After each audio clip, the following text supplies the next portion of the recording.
Hey, hello everyone, welcome back to my channel and with a fresh morning.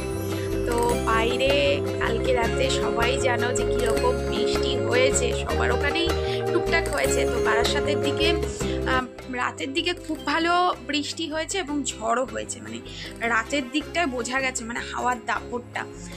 তো ঘুম থেকে উঠেছি অনেক সকালবেলা, জানো তো 6টা সাড়ে 6টায় ঘুম ভেঙে গেছে, কিন্তু বিছানা ছেড়ে উঠতে পারছি না। তো লাস্টে পাখাটা বন্ধ করলাম। পাখাটা না মানে বোধ হালকা একটা ঠান্ডা দিচ্ছে, গায়ে চাদর দিয়ে শুয়ে থাকতে বেশ মজা লাগছে। তো মজাটা বেশিক্ষণ শুয়ে থাকলে সাজা হয়ে দাঁড়াবে, তাই ভাবলাম উঠে পড়ি। আর কর্তামশাই উঠে পড়েছে, উঠে ও গেছে বাজার আনতে। তো আমি ভাবলাম যে ক্যামেরাটা একবার অন করে তোমাদের সাথে বকর বকর করে তারপর কাজকর্ম শুরু করি। জানি না আজকে পড়তে আসবে কিনা বাচ্চাগুলো, বৃষ্টি পড়ছে। তবে আশেপাশে বাড়ি তো, একজনের বাড়ি একটু দূরে, তো আসলেও আসতে পারে, এলে পরে তো পড়াতেই হবে, কিছু করার নেই, অত দূর থেকে আসবে। যাই হোক, তো আজকের মেনুও ডিসাইড হয়ে গেছে বিছানায় থাকতে থাকতেই, যে আজকে হবে খিচুড়ি। কি ভালো ওয়েদার, কিন্তু কি বলতো, এই সব কিছু ভালোর মধ্যে থেকেও না মাঝে মধ্যে দুঃখ লাগে। ওই যে পাখিগুলো গাছে বাসা বাঁধে, তাদের আস্তানা আজ নেই। সুন্দরবনের যে মানুষগুলো পাকা ঘর এখনো করতে পারেনি, তাদের দুশ্চিন্তায় ঘুম নেই রাতে। যে পশু প্রাণীগুলো রাস্তায় দিন কাটে জলের জন্য, তাদের আশ্রয়হীন আজকে। তো এই জিনিসগুলো খুব খারাপ লাগে, কিন্তু সত্যি কথা বলতে প্রকৃতির সাথে আমরা কেউই পেরে উঠবো না। প্রকৃতির কাছে ধরা তো দিতেই হবে, তবে যতটুকু পারবো সাহায্যের হাত বাড়িয়ে দেব। পৃথিবীতে এসেছি একে অন্যের সাহায্য করতেই। তবে ওয়েদারটা এত ভালো, বিছানার থেকে নামতে ইচ্ছা করছে না। অনেকক্ষণ উঠে ফোন ঘেঁটে যাচ্ছি। যাই হোক, কাজে কর্মে ফিরতে হবে। এমন একটা উপহার পেয়েছি, ভগবানকে ধন্যবাদ। সকালে ঘুম থেকে উঠে বাসি বিছানায় বসেই যে একটা মাথার উপরে ছাদ আছে, একটা নিশ্চিন্তের হাত আছে, একটা পাশে পাবার মতো মানুষ আছে, এটুকু পেলেই হয়তো অনেকটা। কত মানুষের কত দুঃখের দিন কাটছে, কত কষ্টে দিন কাটছে, আজকের দিনটা কত ভাবনায় কাটছে, যে কি খাবে, কোথায় থাকবে, কি করবে, সমস্তটাই অজানা। সেই অনুযায়ী অনেক ভালো আছি। ধন্যবাদ, ধন্যবাদ শ্রীকৃষ্ণের, ধন্যবাদ মহাদেব। সত্যি ধন্যবাদ জানাতেই হয়। হয়তো কিছু পুণ্য করেছি আগের জন্মে, অনেক কিছু না পাওয়া আছে, কিন্তু তার মাঝেই এইটুকু তো আছে যে মাথার উপরে একটা ছাদ আছে, যেখানে টেনশন করতে হয়নি, রাতে বৃষ্টিটাকে উপভোগ করতে পেরেছি। একটা সময় ছিল যেগুলো মানে এগুলো আমার জীবনের এক্সপিরিয়েন্স, সেই জন্যই আমি তোমাদেরকে কথাগুলো বলছি। যে একটা সময় ছিল যে সারা রাত টিনের চাল থেকে জল পড়তো, রাত্রিবেলা কোথায় বাটি পাতবো, কোথায় ঘটি পাতবো, সেটা নিয়ে টেনশন করতে হতো।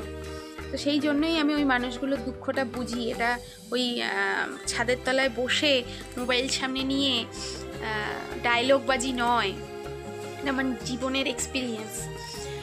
মানে খাটের ওপরে জলে ভেসে যাচ্ছে, বিছানাটাকে তুলে দেওয়া, যে জিনিসগুলো প্রয়োজনীয় সেগুলোকে আলাদা করে রাখা, ঘর থেকে জল ভরে গেলে পরে সেগুলোকে রাত্রিবেলাই সেগুলোকে পরিষ্কার করা, এগুলো আমাদের আমার জীবনে, আমার বাপের বাড়ির জীবনে আমি প্রত্যক্ষদর্শী। সেই জন্যই এই জায়গাটা আজকে বুঝি যে সেই মানুষগুলোর আজকে কি হচ্ছে। যাই হোক, দিনটাকে শুরু করি। ঘড়ির কাঁটাতে এখন বাজে 1টা, পড়িয়ে ছেড়েছি 12টা 40-এ। এবার টুকটাক কাজ করলাম, আর উনি এখন ঘুম থেকে উঠলেন। উনি আমাকে বললেন আমি ঘুমোতে যাচ্ছি, তুমি পড়াচ্ছ পড়াও। 10:30 বাজে, আর পড়তে এসছে, ও ঘুমাতে গেল। এই এখন ঘুম থেকে উঠলো, আমাকে নাকি সাহায্য করবে। এদিকে অর্ডার হয়ে গেছে খিচুড়ি, বর্ষায় হবে খিচুড়ি। আজকে নিরামিষ খিচুড়ি হবে, যেহেতু আজকে এই যে কি দেখাবো। আর সবাই তো আমাকে বলছে ভুঁড়ি কমাতে পারে না, ভুঁড়ি কমাতে পারে না। ভুঁড়িটাকে কি আমি সিজার দিয়ে কাটবো?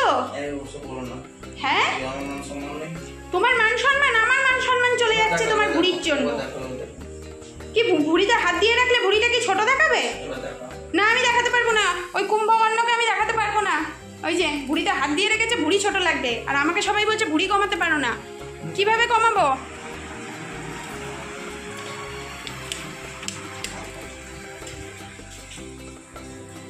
ভুঁড়িটা কমাবো কি করে বলো? আমি মর্নিং ওয়াকে গেলে বা আমি জিমে গেলে পরে কি ওর ভুঁড়ি কমবে? ও আমাকে বলবে যে যাও তুমি মর্নিং ওয়াক করে এসো। তুমি জিনে যাও। আলুটা কাটতে আমি কাটছি। এখনো প্রচুর কাজ বাকি, ঝটপট করে ফেলি। এখন আর কিছু বলার মতো সময় নেই, কি দিয়ে কি করবো বুঝতে পারছি না। তো গোবিন্দভোগ চালের খিচুড়ি হবে। তো দেখি নিরামিষ খিচুড়ি কি কি আছে, সবজি টবজি দিয়ে, বাদাম দিয়ে, সমস্ত কিছু দিয়ে, কাজু দিয়ে। তুমি করতে পারো না, আমি করবো। ওই বাবারে, মানে গুছিয়ে দেবে, ও শুধু খুন্তি নাড়বে। বাসন মাজো, কেটে গুছিয়ে দাও, বেটে দাও, কোথায় কি আছে দেখিয়ে দাও, ও দাঁড়িয়ে দাঁড়িয়ে সবই ঢপের চপ। সব শুয়ে শুয়ে ওইসব ডায়লগ বাজিয়ে দিচ্ছে, দেখছে ক্যামেরা অন, ডায়লগ দিচ্ছে।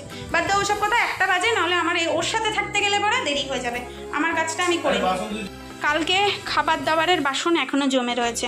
সকালবেলা সময় পাইনি বাসি কাজ পুরোপুরি কমপ্লিট করার, সবই করেছি, শুধু বাসনটাই এই দেখে আর মাজতে ইচ্ছা করেনি, এত বাসন। তো এখন মেজে ফেলি। আর বাইরে বৃষ্টি হচ্ছে প্রচণ্ড পরিমাণে। স্নান আমার হয়ে গেছে, স্নান করে পুজোটা দিয়ে নিলাম। আর বাইরের আবহাওয়া আর কি বলবো, বৃষ্টি বৃষ্টি আর বৃষ্টি, এ কোন অনা সৃষ্টি। তবে আমার একটা স্যাটারডের ভিডিও এখনও পেন্ডিং রয়েছে, জানো তো। আমি ভাবছি কি আজকে 2টো ভিডিও দিয়ে দিই। এই জানলার ধারে বসে থাকতে এত ভালো লাগছে, কিন্তু বসার টাইম কই বাবা। সকালে একটু দেরি করে ঘুম থেকে উঠেছি, সে পড়তে চলে এসছে, কাজ বাজ সারতেই। আর জানলাগুলো রেখে দেওয়া যাচ্ছে না, যতই টিক দিই দেখা যাচ্ছে না।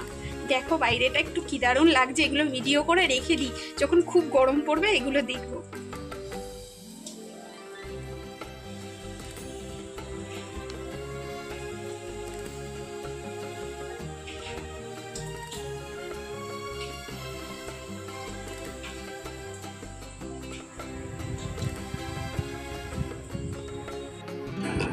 বরের হাতের নিরামিষ খিচুড়ি, সাথে পড়েছে এর মধ্যে পনির, আলু, কুমড়ো, বেশ কিছু ভেজিটেবলস আর একটু বাদাম আর কাজু, সাথে পাঁপড় ভাজা। তো কেমন জমে উঠেছে সেটা তো বুঝতেই পারছো নিশ্চয়ই, দুর্দান্ত খেতে হয়েছে। তো এরকম মাঝে মধ্যে পেলে সত্যি মনটা ভরে যায়, যতই হোক বরের হাতের বানানো খাবার। তো বেশ ভালো একটা ঘুম দিলাম খাওয়া দাওয়ার পর। ঘুম থেকে উঠে কোথায় চললাম দেখো দেখো বলছি।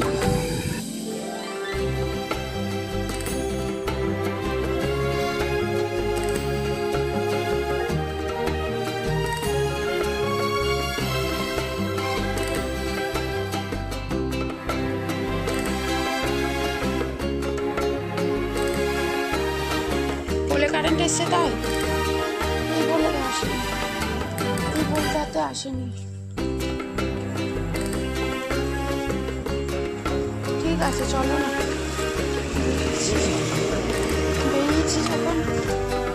বেরিয়েছি যখন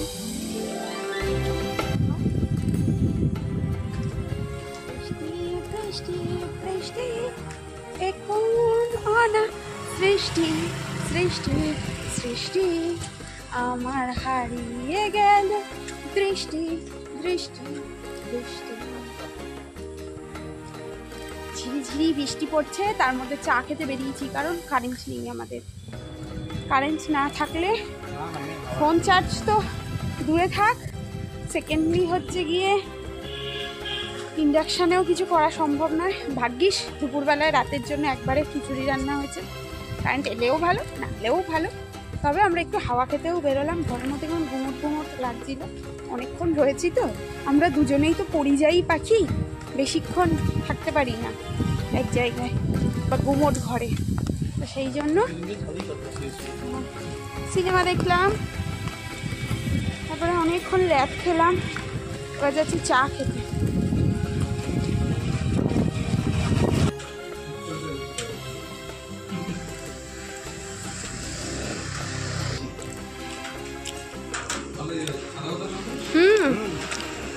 চাটা নিয়ে চা খেতে এসেছি।